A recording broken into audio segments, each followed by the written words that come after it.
So magluluto tayo ngayon ng pork belly stuffed ko. 5 pieces banana. I-fry mo lang. Kahit yung mga semi-semi lang. Magaling niya magluto. Then set aside. So the same pan, yung 1 kilo ng pork belly mo, ano mo lang. Still using hot. Balik-balik ka rin mo lang. Ayos yung pagluluto eh. So, pag lumabas na yung oil niya, set aside mo lang. Yan. Then, bawasan mo yung mga oil kasi masyadong nag-oil yung tabay.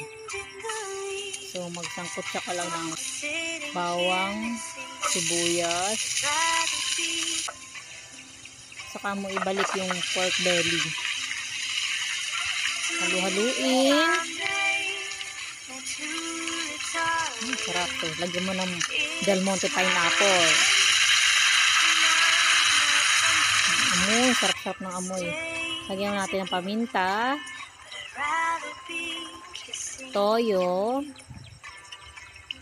Halu-haluin. Lagyan natin ng suka. Huwag muna natin haluin ng 2 minutes. Hayaan natin siyang kumulo-kulo. Tapos maglagay tayo ng tubig. 1 baso lang. Then pakuluan natin hanggang lumambot yung karne. Halu-haluin pagkatapos. Then tignan natin kung malambot na. Lagyan natin ng 2 dahon ng laurel. Tapos asukal. So, kapag kumonti na yung sauce, yan.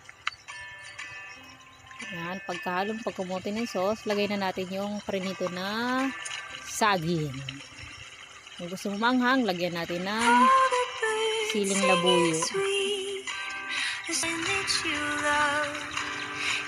Kaganyan na itsura, luto na yan. Hanguin lang natin.